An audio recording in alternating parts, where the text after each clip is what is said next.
All right, B2B bars. I started doing this in the trading room. You guys that are not in the trading room, you should be. Jump in the trading room and be there every morning so you could start seeing this stuff happen. Now, most of you guys already are, but these B2B bars, that's just simply what I called it. In Florida, I was thinking of some, newer ways to explain really what we're trying to do here and really give people a better chance at having light bulb moments for this workshop that we have coming up in late July. Now, people watching this video on recording, we're having a live event in late July. Might be past by the time you watch this, but still a ton of value in what are B2B bars. So, well, they're either bullish to bearish or bearish to bullish bars. Bullish to bearish, bearish to bullish. It's essentially transitional bars that we've done videos and stuff on, but this way to give us a better visual moment. And I always put this image here at the start now of these meetings to keep giving people a sense of where's your overlap. So keep that in mind. Let's move to the next slide. Some notes on B2B bars, and then we'll jump right into a chart and show you. What are they? Well, first of all, this is just the way I'm highlighting. Something simple. What are they? I'm going to throw up my chart. If I open up a 4 PNF, and most of you guys, point and figure is the periodicity of choice for Edge members. I think it shows the best rotation you could use. You don't have to use 4. Use point and figure to show rotation. If the market was bearish, let's just say, and it wasn't, we were already into a bullish transition before this pop right there. But let's say we weren't. Let's say we were bearish all into this. You would at some point say, hey, probably above this line, it's a bullish transition, right? Bulls are in the driver's seat. Bulls have the leash. I say both things. So you could simply use something on a vertical, whatever platform you're using, you have a vertical marker you could leave there to highlight that bar to say, this is when you thought the market was transitioning from one side to the other. In this case, from the bears to the bulls. B to B. Get it? Now, with that being said, does it mean that you got to wait till after the bar and when it's way up in here to say that? It's probably too late. You want to be able to be a little quicker than that. This doesn't mean you're going to buy every time you have a bullish bar in that bar or sell every time you have a bearish transitional bar. It's just to get you on the right side from a thinking standpoint. From who's in control. So when you fade, you know you're fading. So when you're going with the short-term trend, you know you're going with the short-term trend. This is a way that your head is moving. If you're watching, this is really how you look at it. If you're looking at a guy following a bird in the sky, you see his head moving because he's following something. So this is going to help you follow something better. If you can't follow something, you can't trade something.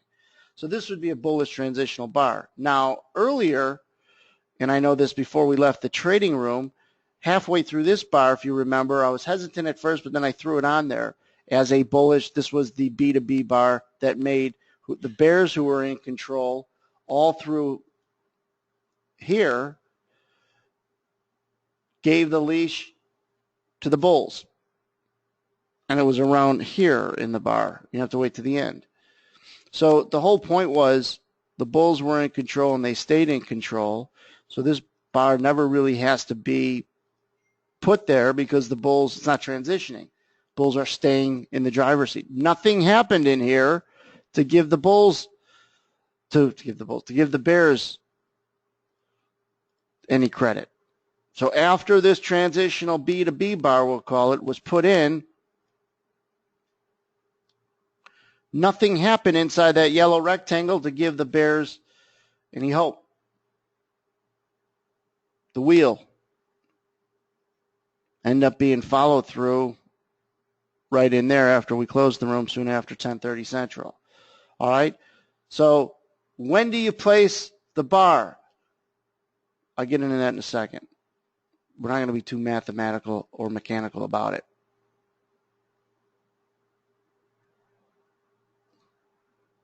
So what are they? Transitional bars.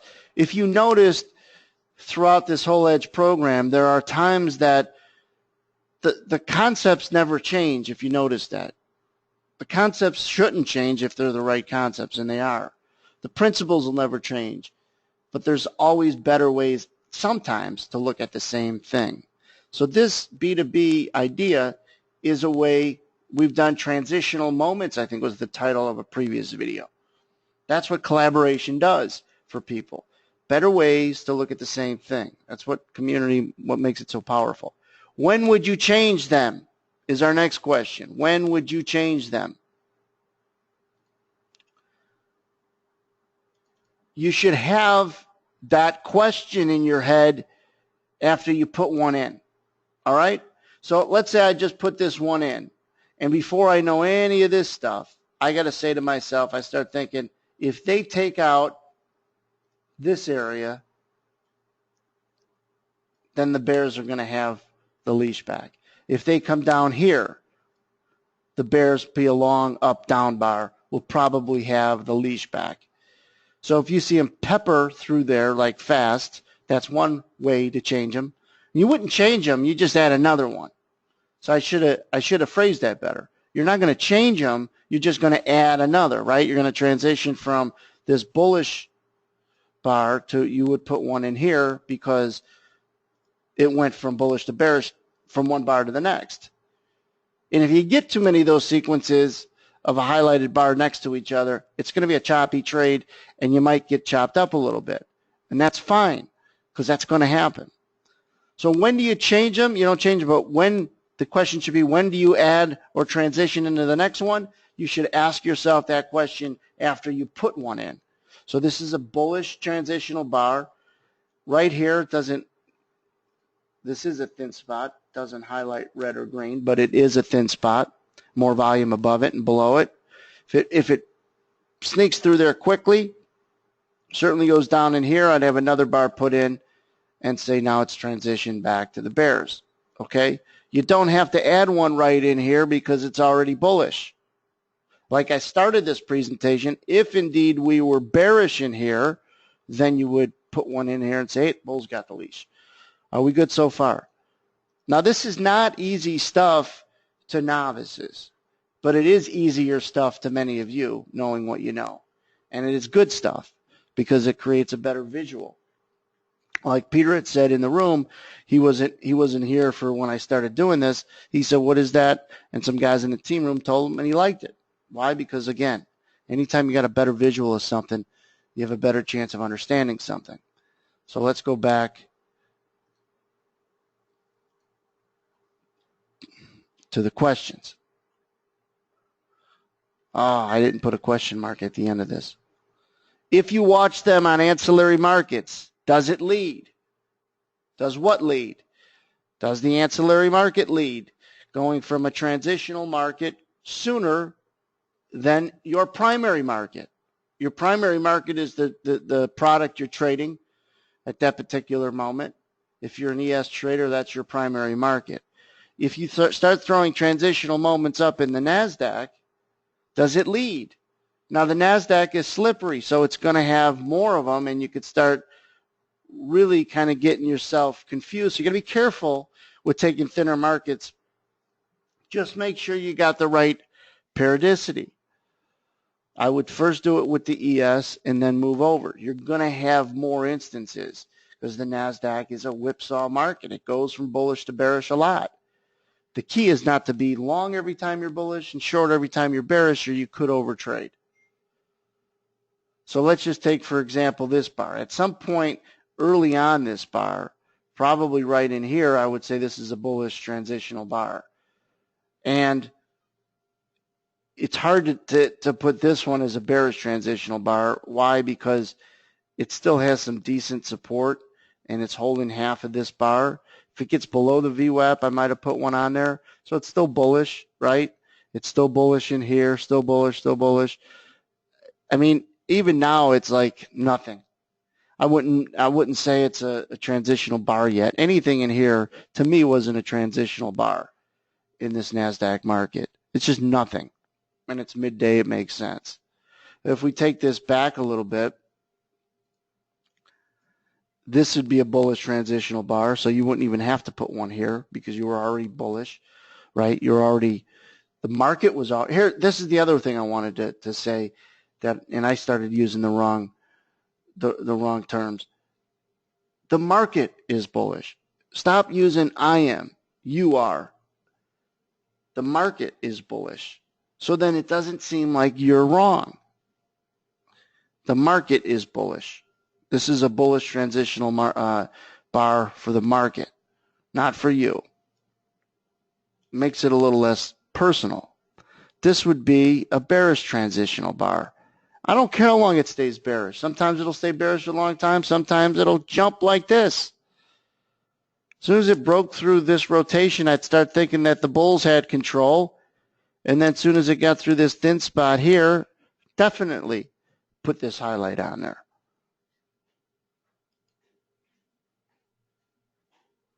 So then you got to see if,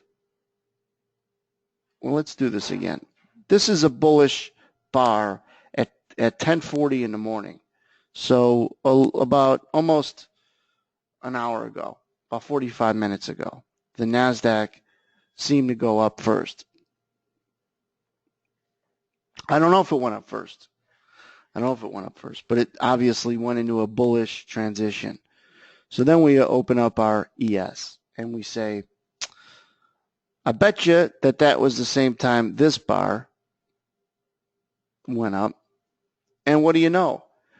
The ES could have led the NASDAQ. I wasn't watching the market at this moment, but it says 1037, the ES, I don't know, if it broke out first, could have led the NASDAQ up. Now this wasn't a bullish transitional bar because we were already bullish, remember? You don't have to have rules, too many rules to this. I'm just saying to you, why would this be a transitional bar up if you're already bullish? There's no transition. You still want to understand where the bears are nervous, and everybody should know that they're nervous above that yellow line I just put in for all the content that you've been studying all these months or years.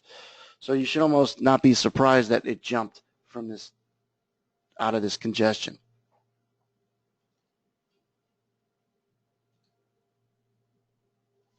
So this is something I touched on yesterday. I don't want to elaborate in the trading room. I want to elaborate to you guys first. If your stop is obvious, then you probably shouldn't take the trade.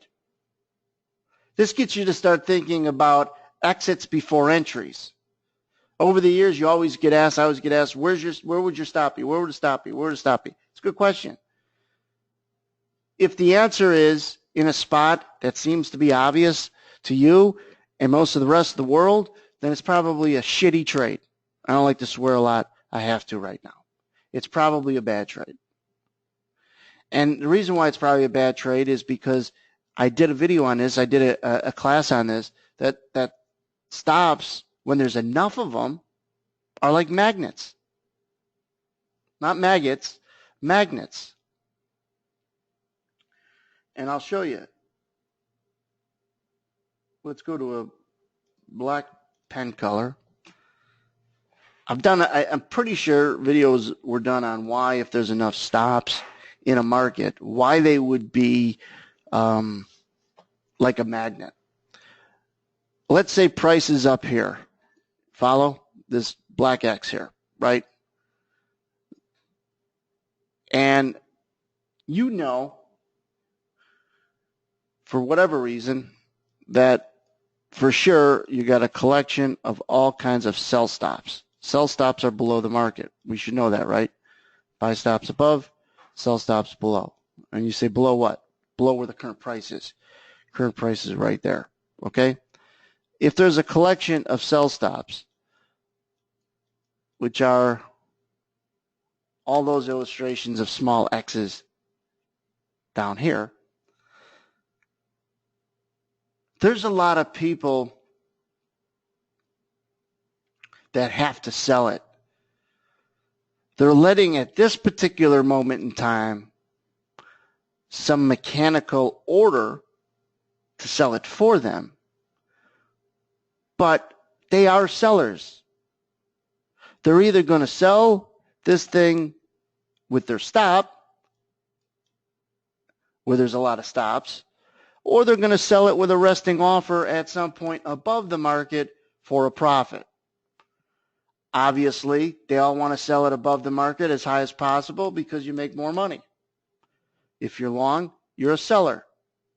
Very first phrase you might have heard when you learned from me. After you buy it, you're a seller. If you sell it, you're a buyer. So if there's a lot of sell stops and they're collected in a small or certain area, all right, of the instrument you're trading, then there's a lot of people that are in a particular room that are looking at each other, waiting for the first guy to go to the exit. Now, they're not necessarily doing that in the market because they don't see that there's a lot of other people. But as you become a better trader, you become better and more aware that there's a lot of stops that this market's going to go after. The reason why the market goes after them is not necessarily some predatory system. It's the market doing what the market has to do in order to exist. It has to shake out the notion of too many longs. Because if there's a lot of sell stops down in here, it's easy to assume, and practical, it's understandable that there's a lot of people long and using that sell stop to exit that trade for a loser. That's why what most people use sell stop for, to exit losing long trades. I don't know about you, but let's just pretend that this black little curly line that I'm drawing in here is the price. And if there is indeed a collection of sell stops in that box below, what do you think the market is feeling when it starts to slip? If I'm long and I'm one of these guys with a sell stop down in here, I'm getting nervous. And I'm maybe just at some point ready to say, screw it, I'm going to sell it. And another guy says, yeah, I'm going to sell it. And sell it. And it's like the pressure brings it down. There are people that have to sell here. Right now, they're letting their sell stop mechanically do it for them, and maybe an OCO of a resting offer above. But where do you think the emotion is? The motion is tipped to go lower, shake all these guys out, which means trigger the ones that didn't sell it on the way down.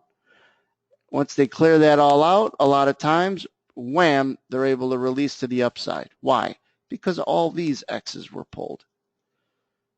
If your sell stop gets elected, your resting offer gets yanked. If your resting offer gets yanked, there's less sellers above. If there's less sellers above, it's easier to go up. But the key in this whole story I'm telling you is the emotion and the perceptions in here. If there's a lot of sell stops below, there's a lot of sellers above. And that's creating resistance. And the emotion of, it's getting closer. As it gets closer, it gets closer. As it gets closer, it gets closer. It's got to wipe them out. Hopefully people follow that. So going back to obvious sell stops, to me, where's an obvious sell stop in here? Below these two, right? I don't, not that I don't want to get long in this area, but I'm not going to say I'm wrong below here. I got to be wrong. I either got to let this play out and be wrong below it, but I'd rather have a less obvious place where I'm wrong. Because if it's an obvious place where I'm wrong, it's an obvious place where everyone's wrong. And then that whole self-fulfilling prophecy I just explained starts to happen. Makes sense? So this is a very important line that you'll hear me use at the workshop too. If your stop is obvious, then don't take the trade. Let it be something that is kind of hidden, covered, thin spots and stuff like that. Thin spots will never be obvious, by the way. You know, market delta and the footprint could just exponentially grow with subscribers, and it'll still be something most people never, ever see or understand how to use. So here's an exercise coming out of this meeting. Review your day with them, and when I mean them, the B2B bars, at least to see if you're calling it in a timely manner. Now, every time I create and unveil another exercise, I can't force anyone to do it, and quite frankly, I hope you do it. If you work for me, you do it, or I'd fire you. It's up to you. Just do them as you're trading. I'm doing them. If you worked for me and you didn't do it, I mean, I don't even think I would give someone a second chance. I would say, you're trying to trade my money, trying to learn this business. You don't do an exercise from the guy who tells you, that's teaching you, go become a plumber. I guarantee they'll have exercises for you to do.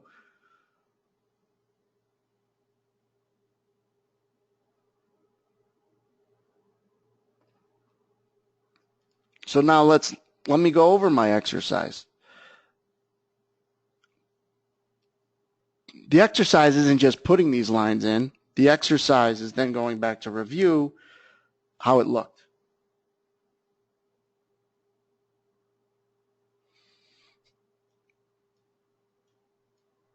And I like to study an area like this, where you get a floater in here, we'll call it, where this was bearish, bullish, bearish.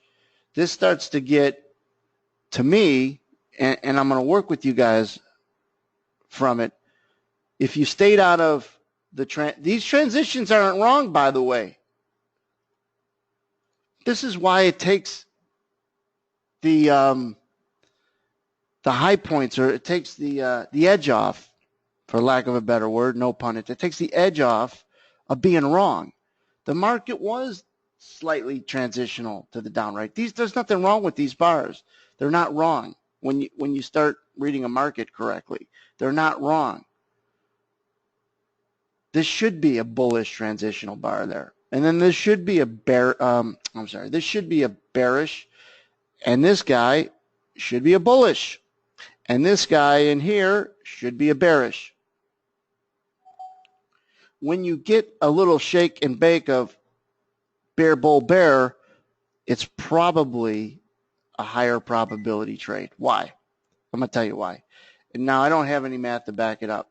I'm just going off of, usually get people chopped up in here when it goes back and forth, including someone like myself, if I'm not trading well. Therefore, you miss the good trade.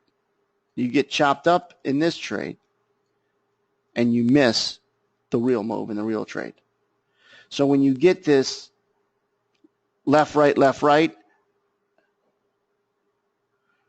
when I mean left, right, I mean up, down. It's like short, long. I should be short, not going to sell it because I just got chopped up, and then it goes. Does that make sense? That's the sequence in here. It's amazing how you come up with things when you're looking at pictures of charts on your phone on the beach. Even when I'm relaxing on the beach, I'm looking at charts for us, as well as a pair of binoculars with sunglasses.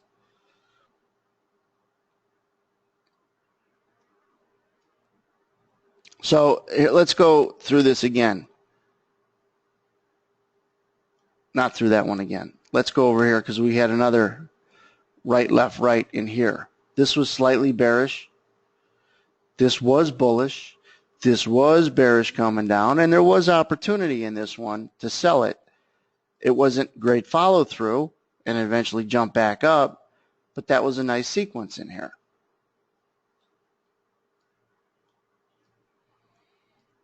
And this is the overnight trade. Obviously, this is just the first half of today's session that you could review. But you see what you learned just from a review of knowing when what these damn things mean. You ever see those bars that people have that if it's green, it's not candlesticks because those go green and red just on the open close of the bar. But they might have some color stuff down in here, or they might have whatever. they have something that says, okay, when this is green, you should be a buyer, and then if it's below that line, you should be a seller. Not stochastics, it's just color code. It's to get people to think that it's easy to make decisions. So if it's like below that line, it's red, and if it's above it, it's green, and you should be a buyer, and then it shows. Well, nothing's that easy. But I could tell you for sure, not for sure, but I could tell you that the probability, and you get a lot more usefulness on if you're good with transitional moments of short-term traders and how they're following them and how they're potentially getting chopped up because it went bearish, bullish, bearish in a pretty small time frame. 20 minutes is a pretty narrow time frame when it's slow. 20 minutes when the market's moving fast, it's not. But when the market's moving slow, 20 minutes is a narrow time frame. So the point is that this would have higher probability of working the long up-down pattern to create this, because you had this guy in here jumbling things up. Seeing a report out of German press that Munich is considering banning. But you have to, there are wrong transitional bars that you could put in. But not if you know what you're kind of talking about and get good at that. I mean, this one should be a bearish transitional bar based on this analysis. I mean, this essentially is how I run the trading room. I'm thinking out loud. But I have the visual capability of just thinking, who's in control, what should happen, and then I know what shouldn't happen because I know what should happen. This visual is going to give you guys, I think, a real powerful way to follow the market better. If you follow it better, you'll trade it better because you'll be more confident. Does that make sense? And then you'll see some patterns that are the real patterns you should be able to get confident with, because the dynamic of why it's a pattern is understood. And it's about, most people are not going to catch a move lower. That's why the son of a gun moved lower. I'll say it again. Most traders are not going to catch a move lower. That's one of the reasons why it moved lower. If everybody was short, then everyone's trying to buy it, it's not going to move lower. Or it's going to be harder to move lower. But if there isn't a lot of people short, there isn't a lot of buyers, it's easier to move lower. Does that make sense?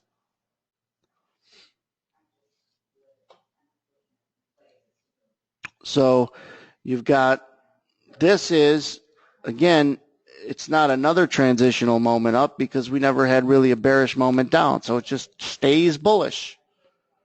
Another value for this is that you could fade all day long, and there's nothing wrong with having a fading strategy, but at least know that you are fading and keep a shorter leash on it. The whole thing with fading trades is, in the context of how quick the market's moving, is when you're fading, you're going to want those to move sooner rather than later.